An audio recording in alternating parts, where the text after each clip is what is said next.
यहाँ पर एक माननीय मंत्री उन्होंने एक ऐसा बयान दिया जो कि बहुत शर्मनाक बयान है। उन्होंने कहा कि कौन है ये पहाड़ी, और पीछे ऐसा बोला कि हम बता नहीं सकते यहाँ पर। उन्होंने ये भी बोला कि पहाड़ में रह कौन रहा है, और पहाड़ी राज्य उत्तराखंड बना है पहाड़ के लोगों के लिए। तो हमको बहुत चुभी है ये बात। आज देखिए अपने गांव का मौसम कितना सुहाना है, नीला आसमान है और बहुत प्यारी धूप भी लगी है। और आजकल लोगों ने खेतों में हल भी लगा दी।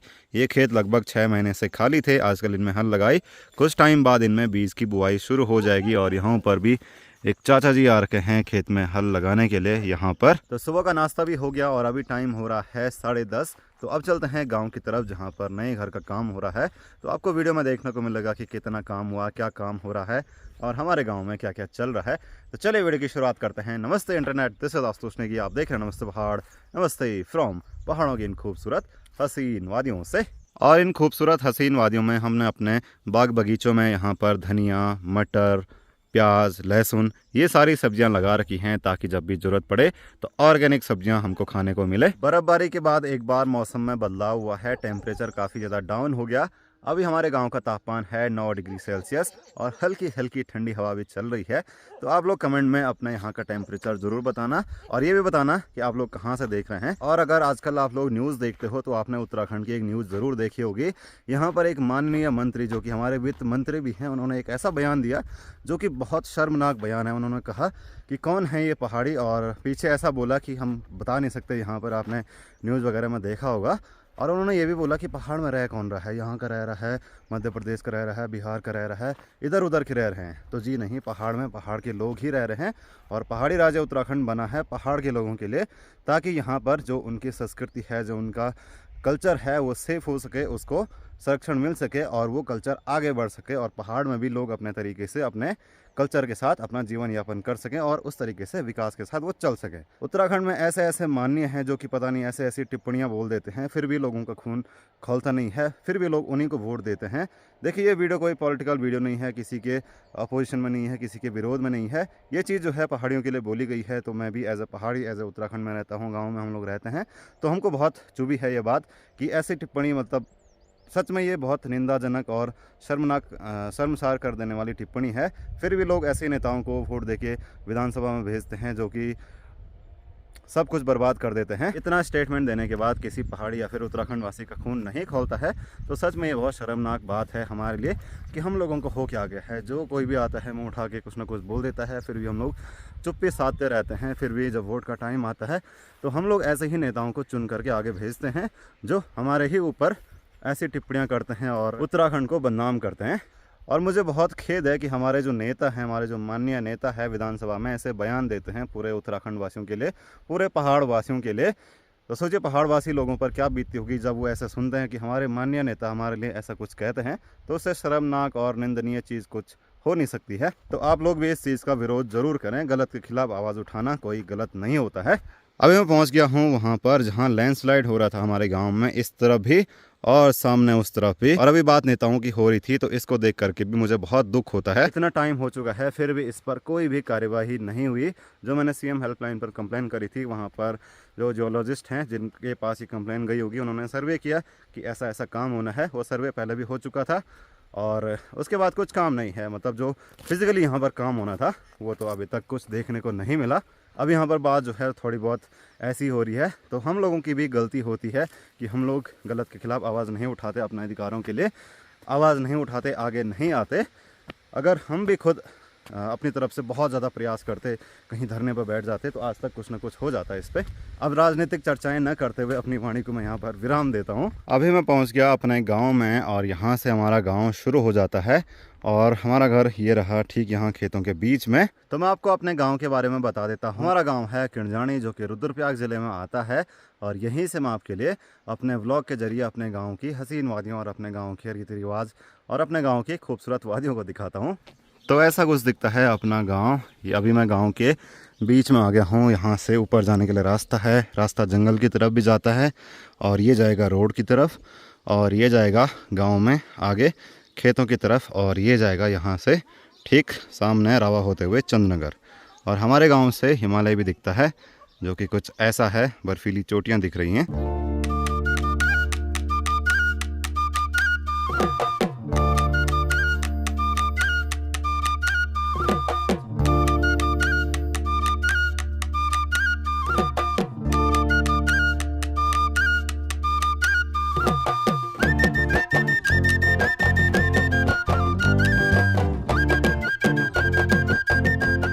तब तक मैं इस पैदल रास्ते आ रहा था और रोड में पहुंच गया। यहाँ से ऊपर के लिए रोड जाएगी मोहन खाल के लिए और यहाँ से नीचे के लिए जाएगी सीधे बांसवाड़ा के लिए, बाड़ब और कांदी गांव होते हुए, क्युंजा खंडारा होते हुए। और मुझे यहीं आगे पर जाना है 200 मीटर आगे। और यहाँ से हमारे गांव के खेत कुछ ऐसे लगते हैं। आजकल सभी खेतों में तो हल लग चुकी है। और ये रहा अपना प्यारा सा गांव जो कि ठीक यहाँ पर है। यहाँ सामने बन रहा है हमारा नया घर इन खूबसूरत हरे भरे खेतों के बीच में। आजकल खेतों में फसल है गेहूँ सरसों की, और सरसों गेहूँ की फसल तो है पर फसल बचेगी नहीं जहाँ तक मुझे लग रहा है, क्योंकि हमारे गांव में इस बार सुअर का बहुत ज़्यादा आतंक है। इस खेत के ऊपर की साइड देखो ऐसा लगा हुआ है कि किसी ने हल लगाई होगी। ये वाला खेत भी वैसा ही है। तो यहाँ पर सुअर का बहुत ज़्यादा आतंक हो गया। इस साइड लोगों ने प्याज, लहसुन, धनिया ये सारी चीज़ें लगा रखी हैं। और ये कपड़े, धोती ये इसीलिए लगा रखे हैं ताकि जंगली जानवर खेतों में ना घुस सके। यहाँ पर प्याज है। तो अभी मैं पहुँच चुका हूँ नए घर पे और यहाँ पर काम भी चालू है। तो यहाँ पर जो आगे वाली दीवार है उसकी चिनाई हो रही है, यानी कि जो नींव है। और आज यहाँ पर ठेकेदार जी भी आए हैं। ठेकेदार जी कैसे हो? ठीक है साहब। क्या आगे की रणनीति क्या है? बस आगे की रणनीति अब क्या होनी है, अब ये है ये काम हो जाएगा, उसके बाद क्या काम होगा? उसका बात है जो हमारा ये पिलर भर जाएंगे। अच्छा। तो इसके बाद फिर हमारा डीपीसी का जाल बीम बनेंगे। ठीक। तब जाके हमारा काम आगे बढ़ेगा। बढ़िया। तो यहाँ से मौसम काफ़ी अच्छा दिखता है। सामने हिमालय की चोटियाँ भी दिखती हैं। व्यू तो यहाँ से काफ़ी अच्छा आता है। दूर दूर के गांव दिखते हैं। अपना ये वाला घर भी दिखता है।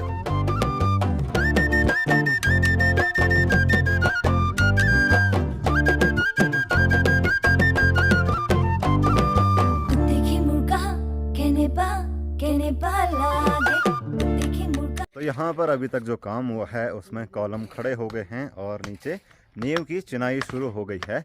अब इसके बाद जो है प्लिंथ बीम का स्ट्रक्चर बनेगा, उसको सेट किया जाएगा, फिर इसके ऊपर हम प्लिंथ बीम डालेंगे। तो यहाँ पर जितने भी कॉलम थे उनका सरिया खड़ा हो गया है। फिर जाके इनकी कास्टिंग होगी, तो तब जाके आगे का काम शुरू होगा। और यहाँ पर टोटल हैं 23 पिलर। अभी 3 बनने बाकी हैं, 1 2 3 यहाँ आगे के। हाँ वो डांडा पोरी। तो हमारे ठेकेदार जी पूछ रहे हैं कि हमारा ड्रोन कितनी दूर तक जाता है। अच्छा। तो परसों हमने भेजा था, वो पहाड़ के पीछे चला गया था। अच्छा। हाँ वो बोल रहे हैं रिमोट बंद किया तो वापस आ गया था। अच्छा। कहीं भी भेज सकते हो, इधर स्कूल तक, वहाँ तक। अच्छा। पर ज़्यादा दूर नहीं, पता चला आते आते बैटरी खत्म हो गई, वो रास्ते में बैठ गया। तो जाना पड़ेगा खुद। तो दिन का टाइम हो गया है, सब लोग चले गए खाना खाने के लिए। तो मैं भी चलता हूँ घर की तरफ और फिर आऊँगा। और यहाँ पर लोग जंगल से बांझ लेके आ गए हैं। और मधुएग तो आजकल अपने गांव में लोग जंगल जाते हैं। खेतों का काम लगभग हल लगाने वाला तो पूरा हो गया। तो जंगल से गाय भैंसों के लिए हरा चारा, बांझ हो गया या फिर कोई और भी चीज़ हो गई, पर ज़्यादातर हमारे गाँव में बांझ लाया जाता है। घर पे पहुँचने के बाद दिन का लंच भी हो गया और आज लंच पे बना था फाणू, जो कि बनता है दाल का। और अभी भी हमारे घर पर कुछ माल्टे बचे हुए हैं जो कि हमने अपने लिए बचा के रखे हैं ताकि गर्मियों में खाने को मिले। पर ये बहुत छोटे हो गए, अब धीरे धीरे ये छोटे हो जाते हैं और मीठे भी। तो कुछ यहाँ पर हैं, तो 2-4 रास्ते के लिए रख देता हूँ ये। अब चलते हैं वापस काम पर, रास्ते में माल्टे खाते हुए। और यहाँ बाहर का मौसम तो कुछ ऐसा है, धूप भी लगी है। यहाँ पर मौसी की मशीन निकाल रखी है और यहाँ पर बुनाई चल रही है और माँ अंदर किचन में खाना खा रही है। तो ये मशीन है कपड़े बुनने की मशीन, जैसे स्वेटर हो गया और स्कार्फ हो गया, भी चीज़ बुनाई से बनती है वो इसमें बन जाती है। तो इसकी मेंटेनेंस के लिए इसको बाहर रखा हुआ है ताकि इस पर जंग वंग ना लगे और ये प्रॉपर चलती रहे। इसकी ऑयलिंग हुई है आज। और माँ भी आ गई है यहाँ पर चाय पीने के लिए बाहर। माँ अभी जंगल से आ रही है। अभी भात नहीं खाया, तो अभी माँ ने खाना नहीं खाया। तो जंगल से आने के बाद पहले चाय पी जाती है, क्योंकि पहाड़ी लोग हैं, पहाड़ी लोग चाय बहुत ज़्यादा पसंद करते हैं। चाय पसंद लोग होते हैं पहाड़ के। तो यहाँ पर निकिता भी है। आजकल निकिता की छुट्टियाँ हैं क्योंकि बोर्ड वालों के बोर्ड एग्ज़ाम हो रहे हैं। तो निकिता के पेपर कब से होंगे? 17 तारीख से। 17 मार्च से निकिता के पेपर हैं और 17 मानी खतरा।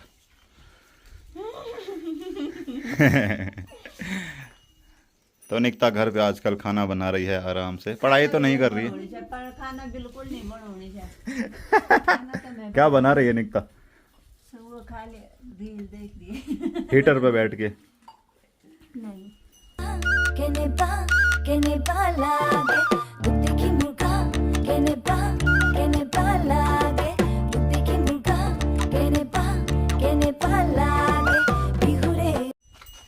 तोड़ दिया। ये देखो उसने ये आगे किया और ये तोड़ दिया। अब भी करते हैं बहन। ये देखो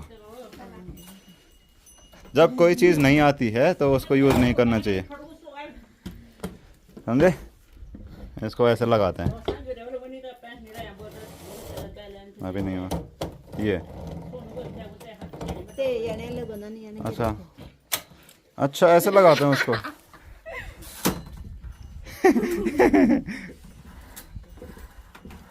दिन में एक बार फिर से बादल लग गए और धूप भी चली गई। और आज बादल ज़्यादा बड़े नहीं हैं, काले वाले बादल नहीं हैं, इतना ही है।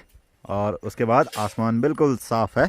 तो आज नज़ारे काफ़ी अच्छे दिख रहे हैं, बादल ही बादल हैं आसमान में, बहुत सुंदर वाले। तो मैं खाना खा के पहुँचा हूँ यहाँ नए घर पर, और यहाँ पर अंकल जी मिले हैं और अंकल जी अपने पिताजी के साथ आए हैं। ये कार्तिक स्वामी गए थे घूमने के लिए, तो मैंने पूछा कि मैंने पहचाना नहीं। तो अंकल जी थोड़ा आप अपना परिचय दे दीजिए। मैं प्रकाश चंद थबलियाल, उप कोषाधिकारी थराली। मैं कार्तिक स्वामी घूमने गया था, तो मैं आपका एक सब्सक्राइबर हूँ। बहुत बहुत धन्यवाद। हमेशा देखता रहता हूँ। आपके जो भी एपिसोड होते हैं मैं प्रत्येक दिन देखता हूँ। तो मुझे आपके एपिसोड इतने अच्छे लगते हैं कि मुझे ये खींचे मैं अपने दोस्त के यहाँ घूमने जा रहा था चंदन नगर। अच्छा। महावीर जी नेगी जी हैं जो RTO हैं, तो मैं फिर आपका मकान बनते हुए देख रहा था, तो मैं फिर नीचे आ गया हूँ। बहुत बहुत धन्यवाद। शुभकामनाएं देता हूँ आपका यूट्यूब पे, आपके सब्सक्राइब बढ़ते रहे, करोड़ों में चले जाए। इसी के साथ अपने शब्दों को विराम देता हूं। धन्यवाद। बहुत बहुत धन्यवाद। आपसे मिल करके अच्छा लगा, फिर मिलेंगे आपसे। अब कल शाम तक देख लूंगा। जरूर जरूर। अभी जो है कॉलम के नीचे कास्टिंग होने लग गई है किस चीज़ की, यहाँ तक जो लेवल आएगा उसकी कास्टिंग होने लग गई है। फिर इसके ऊपर प्लिंथ बीम पड़ेगा। तो जो पहले किया था नीचे जिसको स्टार्टर बोल रहे थे, तो उसकी कास्टिंग हो रही है अभी, स्टार्टिंग लगा के प्रॉपर। अब इसके बाद इसमें वाइब्रेटर चलेगा, और ऐसे ही जितने कॉलम हैं सब कॉलम के नीचे होगा, फिर जाके ये पूरा लेवल पे आ जाएगा।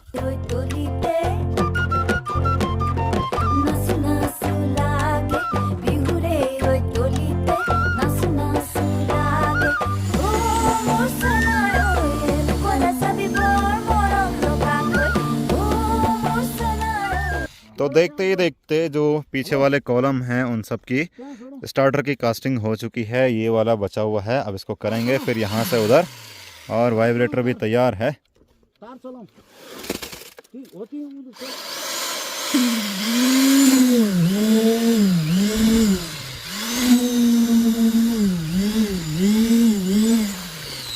तो जैसे जैसे हम लोग सीमेंट का काम कर रहे हैं वैसे ही सामने पहाड़ियों से मौसम ख़राब होता जा रहा है। यहाँ देखो शायद बर्फ़बारी या फिर बारिश शुरू हो गई होगी, और इस तरफ भी काफ़ी तेज़ हवा चलने लग गई। यहाँ देखो काले बादल आ गए, और ऊपर तुंगनाथ की साइड भी। तो थोड़ी देर पहले मैं कह रहा था कि आज तो मस्त मौसम हो रखा है, बढ़िया नज़ारे दिख रहे हैं, और अभी आते आते जो है मौसम फिर से ख़राब होने लग गया।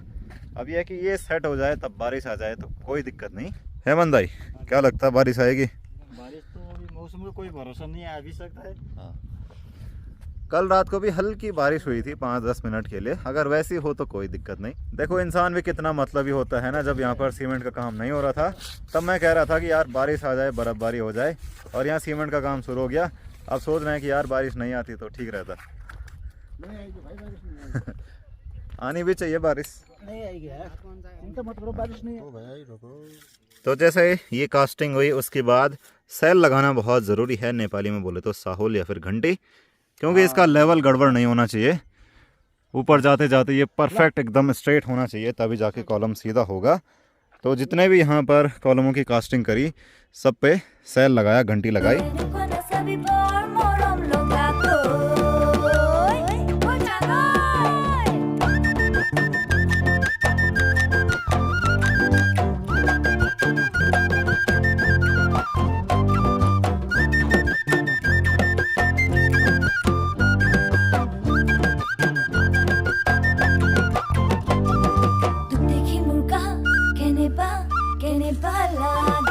तो अब यहाँ पर पंकज भाई जी भी आए हैं, और ये भाई जी दुबई में काम करते हैं। भाई जी कैसे हो? बढ़िया यार भाई, बढ़िया। सब बढ़िया। दुबई में कौन सी जगह रहते हैं आप? दुबई में मैं रहता हूँ, बर दुबई में। बर दुबई। हाँ, बर दुबई। ठीक, बढ़िया। और यहाँ पर कुछ बच्चे आए हैं होली खेलने के लिए। अब गांव में होली खेलने वाले बच्चे बहुत दिखेंगे आपको, ऐसे झंडा लेते हुए, हाथ में पिठाई। और इसने तो ये हमारे अंकल होते हैं, इन्होंने हाथ में देखो दराती रखी हुई है। तो होली में होता क्या है कि किसी पर पिठाई लगाते हैं तो शगुन के तौर पर वो कुछ पैसे, कुछ खाने की चीज वगैरह देते हैं बच्चों के लिए। और जिस दिन होली होती है उस दिन कहीं दूर जा पिकनिक मनाते हैं उन पैसों का। और दूसरी पार्टी होती है वो दूसरे के पैसे छीनने की कोशिश करती है, झंडा छीनने की कोशिश करती है। इस पार्टी में लड़के कम है, लड़कियां ज़्यादा हैं। ये देखो 1 2 3 4 लड़कियां हैं और 2 ये नीति हो गया और ये अंकल हो गए। इनको हमने चाचा बोलना है। हाँ क्या है तब? 50 कब खेलते मन बतावल हैप्पी। ये कह रहा है हमारे पास 50 रुपए हो गए और आज से ही खेलना शुरू किया हमने। अगर नहीं हुए ना 50 ये हाँ ये चैलेंज दे रहे हैं कि अगर नहीं देखो ये देखो ये कैप्टन है नीति। हाँ तनु कैप्टन है, क्या बात है तू तेरी कोई पूछ नहीं था। ये है इनके पास 50 रुपए।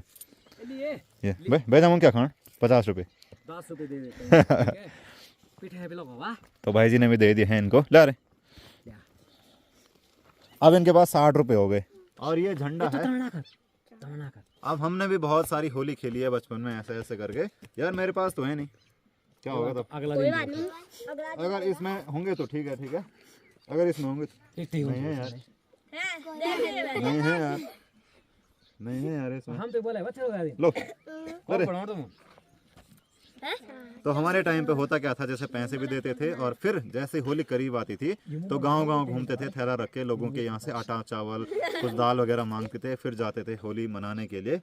मैं तो शौक हूँ यार, इनके पास एक दिन में 50 रुपए 60-70 रुपए हो गए। 20 हमने दिया अभी यहाँ पे और 50 इनके पास पहले से थे। भाई बहुत अमीर हो यार। 10 रुपए खर्च भी कर लिए। शाबाश 6 रुपए। इतना टाइम बदल गया नहीं भाई जी, बहुत ज्यादा टाइम मतलब हाँ ताबे प्रो गए सोए। अच्छा 11 रुपए देवी मंदिर में दिए और 5 रुपए शिवालय में दिए। बहुत बढ़िया, very good very good. I am proud of you. यहाँ नहीं दिए, यहाँ सामने बुतेर देवता में अब दे रहे हैं। तो अगर बच्चे होली वगैरह नहीं खेलेंगे और मोबाइल पर ही लगे रहेंगे तो ये चीजें खत्म होती जाएंगी। ये होता ट्रेडिशन। बिल्कुल। हाँ। और हम झंडा लेके आते थे देवी मंदिर से, तो ये भी वहीं से लेके आए और 11 रुपए वहाँ रखे। ऐसा होता ही है, हम भी रखते थे और फिर वहाँ से गए शिवालय में, फिर बीच में जो भी मिला होगा उन्होंने उनको पैसे दिए होंगे। तो बच्चे अभी जो हैं बुतेर देवता मंदिर में चले गए हैं, वहाँ भी वो कुछ दान देंगे यहाँ पर और पिठाई लगाएंगे।